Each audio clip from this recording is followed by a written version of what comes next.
Good morning, good afternoon, and good evening. Hi, this is John, and thanks for joining. Today I want to focus on FitClerk Asset Management. In this video, I'm going to provide a navigation overview. I'm going to show how we can create an asset, how to create a maintenance plan for that asset, and record some expenses. Also, I won't be using a slide deck or a script, so it's going to be a live overview, and hopefully this will give you a better understanding of the user experience with FitClerk software. Charts you see in front of you, this is a daily log of my runs for the month of June so far. As you cursor across, you see a duration which represents 5 miles, for example. Next is a chart of my cumulative runs for 2 years per month. You cursor across and you see the values. And over here are my running assets, which is my running shoes in this particular example. Also, I have a question mark which shows the different descriptions for the icons. Next, I want to cursor across and show FitClerk software and the different sports available. Today we're in the run mode. I'm going to add running shoes. I've already created one for a brand new pair. I'll generate a used pair of running shoes since we work with both new and used. One key element I want to point out is if you jump to bike, and if you do so, then this would change over to the bike categories. What you don't want to do is put running shoes in bike mode. Alright, so let's go ahead and stay in the run asset management. And what I want to do here is just point out some of the pop-up windows. You can cursor across the different categories here. Also, we have a question mark here, same as before. This will give you a description of all the icons on this page. Alright, so let's add an asset.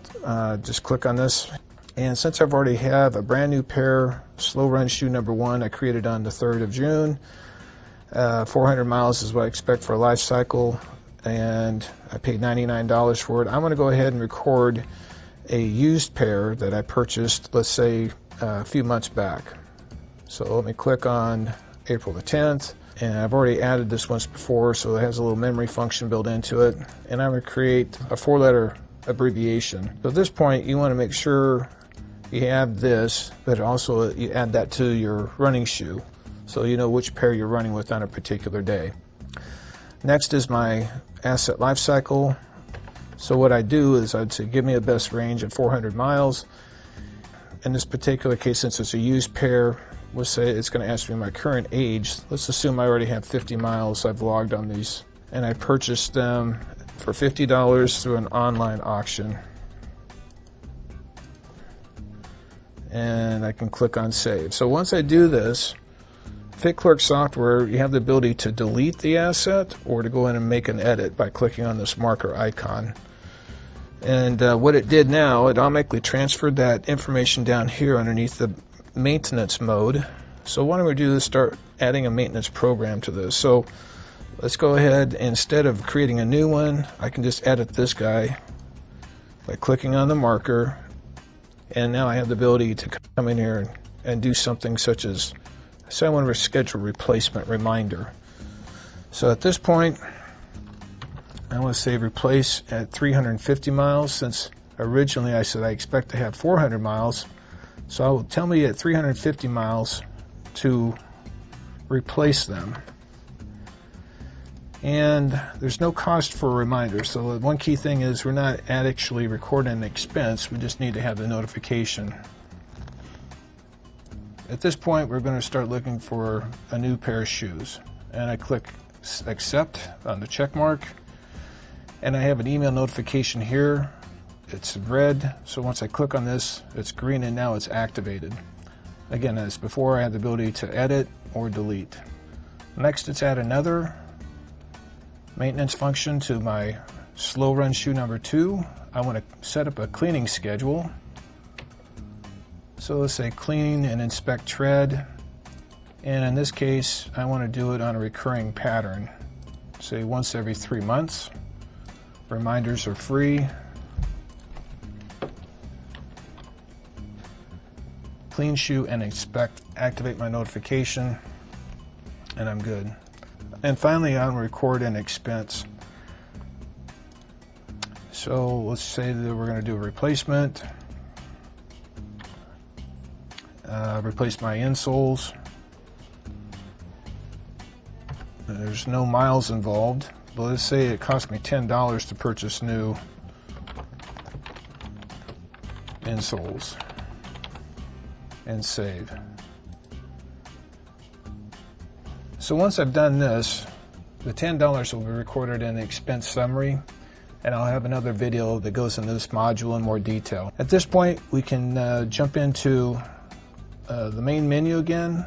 There's also different filters here if you wish to sort on the data that's in this particular module. You can click on any of these and it'll populate that information for you. So now that I've added slow run shoe number 2, again, this information won't change, but over here I now have slow run shoe number 2. So let's go ahead and log some data. Click on start. Populates the weather conditions, and I have a workflow pop-up here that tells me what to do. I can permanently delete this message, or I can come over here and click on the X. But basically it's telling me to record this particular entry, I need to collect both apparel information and add a pair of running shoes, which is in my asset column. So let's go ahead and do that. I'll select some socks. And I'll also point out there's a hidden category function, very helpful, that if you're not utilizing any of these other categories, you can do so by clicking on these things. So I'm not going to be biking. Say if you're not a bicyclist, you can hide anything to do with bikes or any other category that's not relevant. So getting back to the socks, select a pair of polyester running socks. Down here is the weather, so I at least have an idea of what I'm working with. I hit accept. That populates my polyester socks here. My second layer, select a shirt and a pair of running shorts. Click on accept, and I have some accessories here. So if you have a chance, go visit the apparel selection video. It talks about how to choose these different categories and how to match them up to your own wardrobe by printing these things out, do an inventory, etc. All right, finally, let's pick out a pair of running shoes. I have the ability to edit any of this information, or click the check mark to accept. Next, FitClerk will say go exercise. I leave this in a standby mode, and once I finish, I come back and click on the finish flag, and it goes through the same sequence of events. Captures the weather information, and here I uncheck anything that I took off during my run, say if I was overheated. So let's just say I remove these particular items.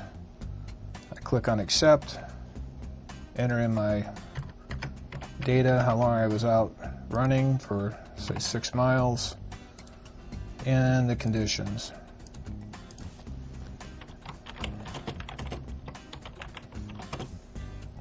And submit. So now I've just created a start and finish data set. I've also added a new asset, including the new slow run shoe number 2, which is logged at 6 miles. If you have any questions, send me an email at admin@fitclerk.com. This is John. Thanks for watching, and remember, movement is the best form of meditation.